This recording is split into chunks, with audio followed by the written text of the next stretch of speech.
Hello, race fans. What an intro that is, if you're following. Obviously, we are live reacting to the big news coming out of the summer break. What a way for us, Lawrence, to get back into action ahead of the Dutch Grand Prix. First of all, mate, how are you doing? Very good, thank you. I've had a nice little break. And like you say, perfect timing for a driver announcement coming into the second half of the year.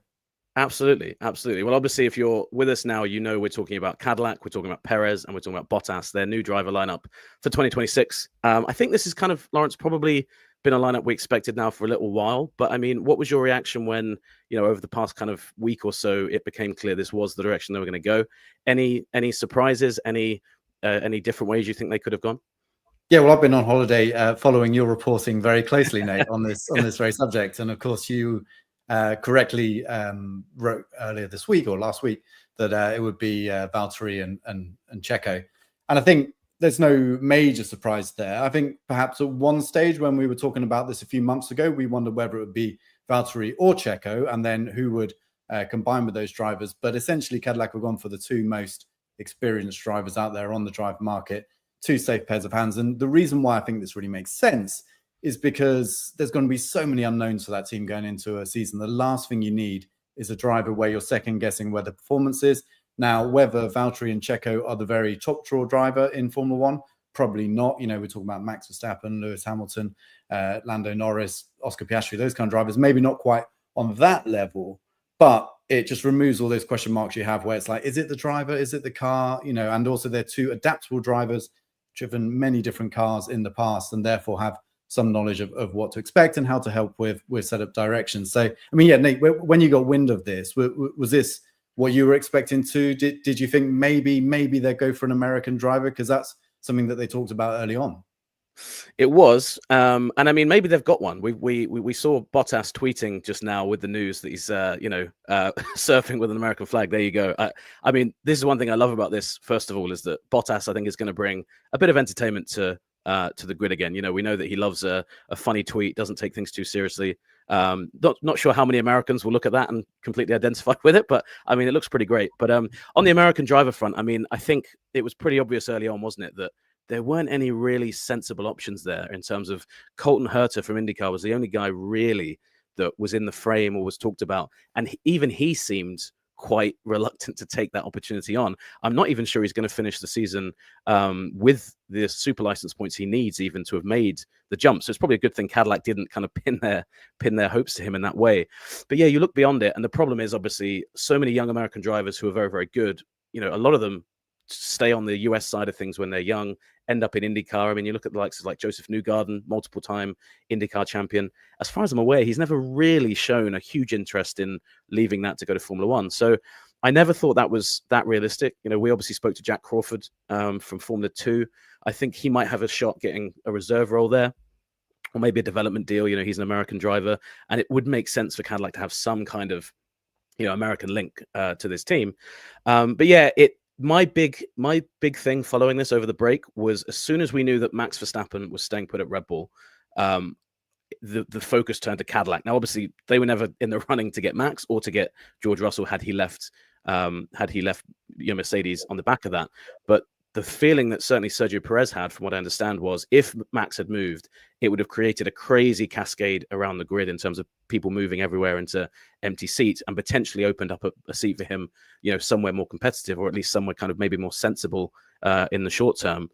That didn't happen, obviously. And the only thing that was the left field was Alpine, and whether they wanted either Bottas or Perez to replace Colapinto. From what I understand, they're not really convinced they want to do that yet. And if they do want to do it, I think given the financial kind of sponsorship that Colapinto's bought, I think weirdly that's going to be a tough one for them to untangle very quickly.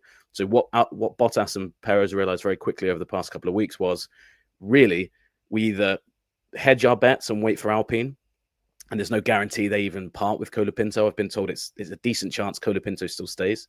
So it seemed quite early in the break that this was the way they were going. And the good thing for Cadillac was they really were able to just kind of wait it out. I think they knew these two drivers really didn't have a bunch of options elsewhere. It's probably a good thing for Cadillac in a weird way that there were limited options around the grid, because while that limited the choice they had, it did also mean that they didn't have to kind of jump into a decision and try and grab somebody, before the dominoes fell elsewhere. So it seemed pretty obvious about a week or two into the break. And obviously, we hear these things, they all go away for holidays. The funny thing is Perez has been going away on holidays for about 6 months since he's been away. So I think for him and for Bottas now, there's a real focus on let's get back to racing and get back there. But we'll talk about Perez in a little bit, because obviously his reputation took a bit of a battering last season with Red Bull, and I think maybe he's coming back. Maybe the opinion is swinging back around, given that Tsunoda and Lawson have both struggled there. But Laz, you know Valtteri pretty well, and you've followed his career a lot closer, I think, than I have, just because you know people around him, and you've interviewed him a lot more than I have. What is he bringing? I know that it's easy to look at Valtteri and say, oh, the guy, he loves a laugh. He's a jokester, but it's very easy to forget how good a driver Valtteri Bottas is. Both of these guys were relegated to being kind of number two to a great world champion at previous times in their career. And sometimes, like in the Rubens Barrichello role, sometimes that really overshadows how good you are as a driver. What are Cadillac getting from Bottas on track? Well, it's interesting that you mentioned that Joker kind of element to him, and obviously the tweet we just saw earlier of him surfing with an American flag, because that wasn't Valtteri at all when he first rocked up at Mercedes. He was a very serious, very clean-shaven young racing driver with very clear intentions that he wanted to go all the way and fight for a championship. Now, that never really happened, despite being at Mercedes. And I think he had to go through quite a lot of soul searching when he realized that he was in the same car as Lewis Hamilton. His whole career being based around, I'm good enough to fight for a championship. And then he went up against Lewis and realized that he was struggling. There were other factors involved there. I mean, certainly going into Lewis's team at that time was very, very tough to then not only match him, but then beat him to a championship. It wasn't the same as the Rosberg-Hamilton thing, where Rosberg had actually been the incumbent there and Lewis had come in. It was the other way around. And then the other thing that Valtteri really struggled with during that time was he was always on one-year contracts. And this is something which I think we should discuss a bit about what kind of contracts these drivers would have wanted from Cadillac.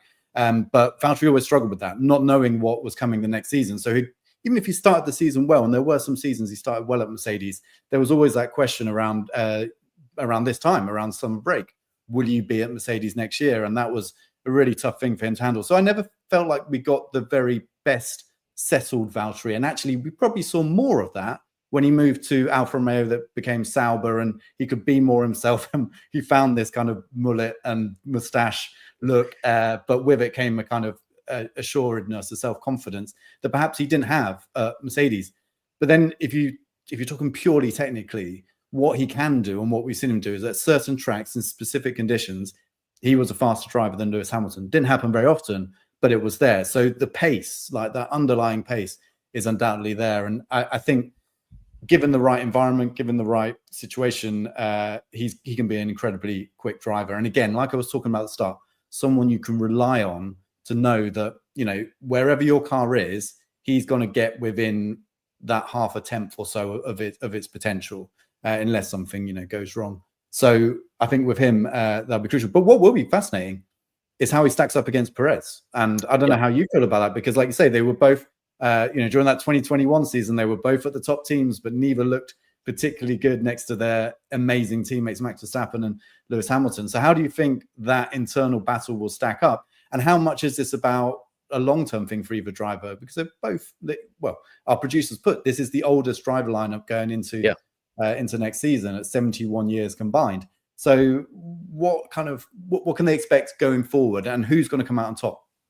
Yeah, I think it's a fascinating question. And I mean, it feels like kind of the ghost of 2021 a little bit, doesn't it? Coming back into this season, as you mentioned, both of them there in that supporting role.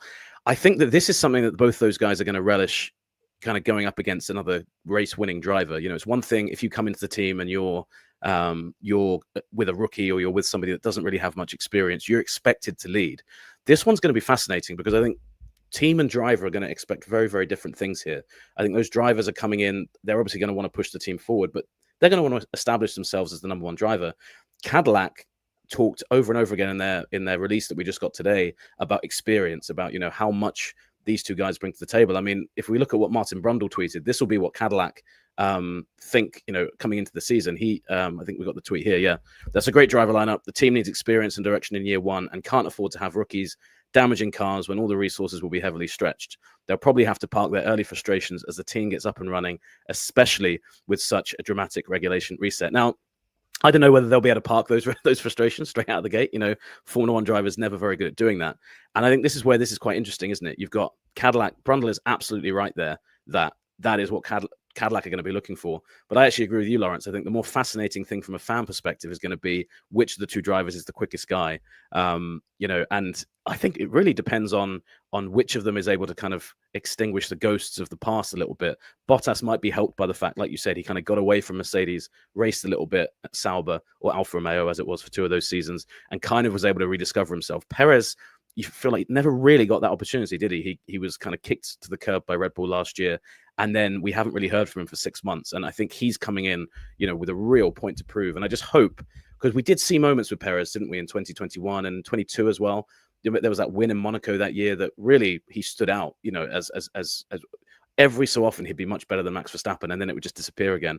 If he can harness that Perez back again, I think it's too close to call. I mean, my money would be on Bottas purely because I think Perez is probably coming in with a lot more pressure on his back, but really difficult to call. I mean, a quick one. Who do you think out of the two is going to emerge as the quicker driver straight out of the gate? I think straight out of the gate, Valtteri is a quicker driver, but I could be proved wrong on that. But the thing about Perez is he's a driver who I would back to get that real surprise result. And let's be honest about this, Cadillac coming in as an 11th team, the rules don't change in terms of how many drivers get points next year. It's still the top 10 drivers. And so to get into that top 10 is going to require something quite special, because Cadillac have been quite clear about this. The amount of time they've had to get this team ready to go and race in Formula One is incredibly small, way too small. They're still building up the amount of people at their factory to get to a normal size Formula One team and then to get 2 cars on the grid. So I don't think anyone's kidding themselves that it's going to be an incredibly tough season. And that's where, you know, the Brundle tweet is spot on. You need 2 drivers who are going to keep the car on the track and take the opportunities if they're there. But that's where I back Perez. I think, you know, if you think back to that win in Bahrain with Force India or Racing Point as it was at the time, stuff like that is what Perez can really bring. You know, just when the cards are all falling his way, he just is able to make things happen. And I hope we see more of that Force India, Racing Point Perez that, you know, got him the seat at Red Bull. That's why he was put in at that Red Bull position. So, yeah, that's what I'm hoping for from Perez. But I think Valtteri will probably be the fastest driver over 1 lap based on what I know about the 2 drivers. But again, because we haven't seen them up against each other, you know, that's anyone's guess as good as mine. Yeah, and I think it'll be interesting to see how they both deal with that, because they will have been on the receiving end of being number 2 for a while, and so kind of the memory of that happening again might, you know, there's maybe some PTSD in there from a driver perspective. Quick one, just to show how much interest there is being garnered in this, and we've been waiting for this announcement for over 6 months, because this was announced at the tail end of last year that Cadillac would come in.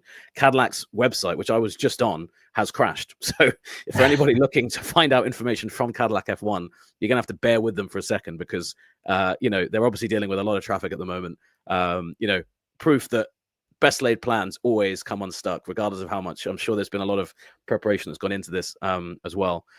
We have one question from our producers. I'm not sure if it's from the YouTube or if it's actually our producer Tom who's asking, but the very funky video package that came up with the Cadillac announcement, and it kind of teased both of them. You saw like a half of Valtteri's mouth, and you saw the top of Sergio's head, and then they announced the 2 drivers. It was voiced by Keanu Reeves, who I actually got the chance to speak to at the British Grand Prix. He's doing a very, I mean, it's like the Braun GP documentary he did with Disney Plus a couple of years ago, looking at that season. He's doing something very similar with Cadillac, kind of marking this whole journey to the grid, which is pretty impressive, isn't it? To get before you've even had a race on, you know, under your belt, you've got a Hollywood actor with, let's be honest, with kind of a bit of a cult following in Keanu Reeves, very, very popular guy. A lot of people will take notice of that. How exciting do you think that is for a team like this to be able to not just mark the occasion with a big name like that, but also how much pressure do you think it puts on Cadillac that before they've even raced, the story of their season and all the faces of their team will be kind of front and center in this documentary, which I believe is coming out before the first race or maybe around that time. I'm not sure if I've missed the date on that. Yeah, just to go back to the actual question, is the Keanu Reeves involvement in the promo for the announcement more exciting than the 2 veterans? Sorry, yeah. I completely ruined the question there. Sorry. That's Perez and Bottas is not that exciting a drive lineup, which I guess a few people probably will feel that way. But we talked about why that is. The Keanu Reeves involvement, I think, is fantastic. I mean, it speaks a lot to why this team is on the grid. It's GM, it's Cadillac, it's a huge name that's coming in. That's why Formula One granted this entry, the access really, because when it was just the Andretti entry, it was denied. So I think that does speak to what this team is bringing to the grid as an 11th team, why we are having an 11th team in F1 at this time. But you're right.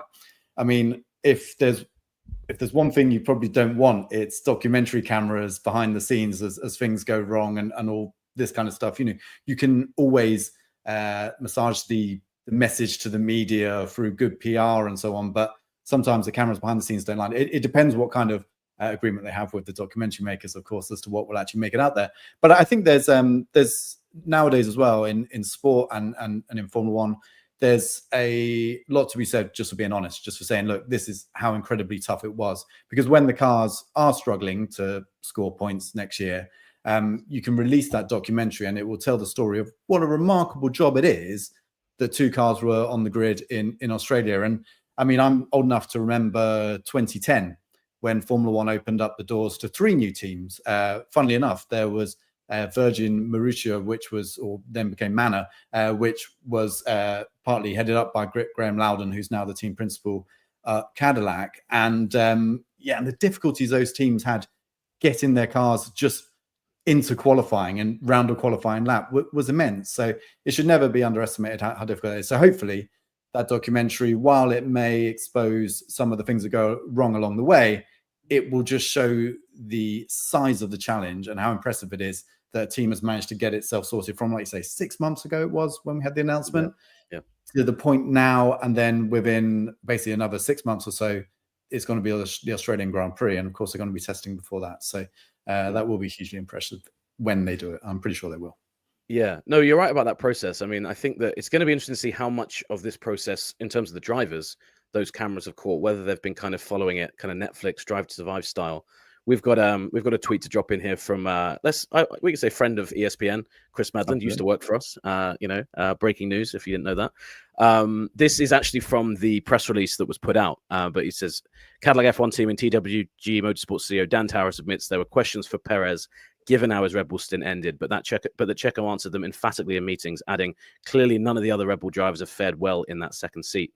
Now, he also goes on to say that, Perez was very, very impressive in the meetings that they had, with Perez discussing what had happened previously. And I think there's something to that, isn't there? There's something to be said for Perez's reputation kind of being reborn a little bit, because Tsunoda and Lawson have both struggled. I mean, they've struggled worse in that Red Bull. So I think that'd be fascinating to see if how honest Perez will be about that in this documentary when we see it, and just generally how honest he'll be when he's asked about this new opportunity, because we've both followed Perez for a long time in his career. And I think last year it got to a point where it's actually quite painful to cover him in some of his media sessions, because you could see there was a guy who was struggling for answers, was probably also not getting some of the support that maybe he needed. I think Perez, Christian Horner used to say it, Perez was more of a arm around the shoulder kind of guy, whereas we know that Max Verstappen's never really been that. And I think that the approach that Horner and Red Bull used to take was a bit more catered towards a Max Verstappen. I think it'll be really interesting to see if Perez, how honest he is about that, to your point about, how refreshing honesty can be. And yeah, I think if we see that from him, it might be part of the step towards kind of his own rehabilitation in his own mind. But yeah, I think, to be honest with you, I think this is probably where Perez was the luckier of the two drivers, that there weren't other obvious candidates there. If there'd been a Daniel Ricciardo, maybe he would have faced similar questions, but he might have presented a safer bet. I don't know. But yeah, I think that is the big question for me, is just what Perez we're getting. Because I don't think that same question exists with Bottas. We have one question from the YouTube, which I'll throw to you, Laurence. I'll actually read it out this time instead of ad-libbing it. This is from Law VS on YouTube. Is any indications that Cadillac could emulate Haas's P8 in 2016 for their debut season? That would be quite a challenge, wouldn't it? Straight out of the gate. It would be, because you'd have 3 established teams finishing behind. The only way I could see something like that happening is if one of the engine manufacturers really mess up and it's not Ferrari. Of course, Cadillac will be taking Ferrari engines next year. So let's say, the Mercedes and the Ferrari, I'm just saying this based on plucking names out of the air, but let's say they're the 2 engines to have going into next year. Perhaps that could give Cadillac that little boost forward that they need early on, in the same way, say, Williams had in 2014. They went from being a team that was really struggling in 2013, but they had the Mercedes engine in 14. they built a good chassis, and then they were, right near the front at the start of the season. So a situation like that, maybe. Otherwise, I really do think we should prepare ourselves for what this challenge is. And if Cadillac kind of hints at this, if they beat established teams next year, that's going to be hugely impressive. But you're also going to wonder what's going on at those established teams, because they've had a much bigger run up into this regulation set. Of course, they have everything established. I went to the Cadillac factory in Silverstone. Their full factory in the US is yet to come online. We'll do next year, and then into the following years will expand. But what they have in Silverstone is pretty basic. We're talking warehouses in an industrial park with machines, the kind of machines that you need to have in a Formula One team for sure. But they're kind of dotted around in a kind of random order, with them big empty warehouses where they're set to expand. They've got design rooms and design offices with, half a design office full and working really hard on getting that, the details of that car ready for next year. But then another half of the design office that is yet to be filled, because they are still employing, still recruiting. And so I was there ahead of the British Grand Prix, so it would have been around July time, June, July. And that's the situation they're at. And they really only had half the staff at that point that they needed really to set about being a full scale Formula One team. So that's why I think we have to keep everything in perspective. And that's why a P8 finish would be a remarkable achievement for that team next year. Yeah, I think you're right. I mean, I think that this is where Cadillac kind of almost, I don't want to say there's no pressure, because the pressure in Formula One is massive, but the negative headlines around them being P11 wouldn't be that strong, I don't think, next year in the championship. There would be an understanding of, okay, look, this is a new team, big project. We know that for people who are watching this, General Motors have said they will build their own engine by, I think it's 2028 is what they're aiming for. So the first 2 years do seem like a little bit of an interim kind of period while they wait for that as well. I think the real fear around the rest of the grid, like you said, if you're finishing behind Cadillac next season, that is going to be so difficult for any team to justify, because you're going to have had this long run up. Even with the new regulations, it will look so bad. So I think that's going to, if we see that happening next season, if it's one or a bunch of teams, that's going to be a really difficult one to sell. I think we've got a couple more questions. I mean, I can answer this one quickly. I always struggle with YouTube names, because you try and do them justice to what they're meant to be. This is from Kid Atlantic on YouTube. It's how did Perez and Bottas get on? I don't remember them coming together on track, but I don't recall them as being friends either. It's a good question. I'm not sure if they're super close. I mean, a lot of these drivers, obviously, they've spent a long time together at paddocks. I don't really recall ever hearing the two of them having beef necessarily. Obviously, in 21, there was a lot of tension between the two teams they were on, but you never felt like it was Bottas versus Perez at any point. It was obviously Horner and Wolff and Lewis and Max and so on and so forth. So I've got to say, I don't know. I think that we'll probably see that, over the first weeks, that you always see this, don't you? When new teammates join, they make quite an effort to be very pally, very friendly.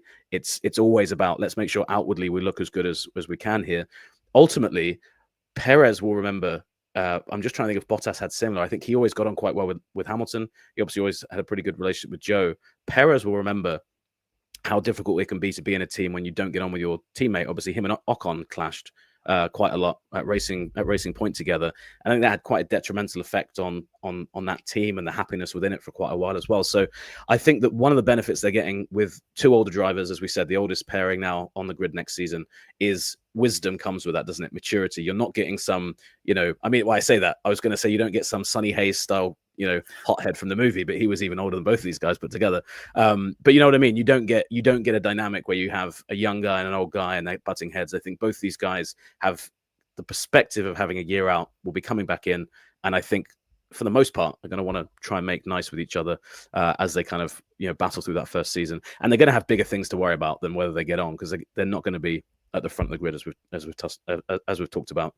Well, lads, I think that is on an entry level a pretty good intro into things. I think we've got an afternoon now of media sessions with the drivers over Zoom, so it'd be interesting to see what they say now. But yeah, Laurence, great to chat to you, and obviously I'll be seeing you literally in 24 hours in Zandvoort or in Amsterdam when we're over there for the race. Yeah, but obviously this now I guess will dominate the chat going into the next couple of days. So I'm sure it's a topic we'll be talking about plenty. So Laurence, thank you very much. And for everyone who joined and sent in questions, thank you as well. And just to recap again, the news: Cadillac in 2026 being fronted by Valtteri Bottas and Sergio Perez. Please do keep it here with us on ESPN. We've got an analysis piece coming any minute now about why they came to this decision, how both drivers decided. So please do read that and stick around for more content. Thank you very much.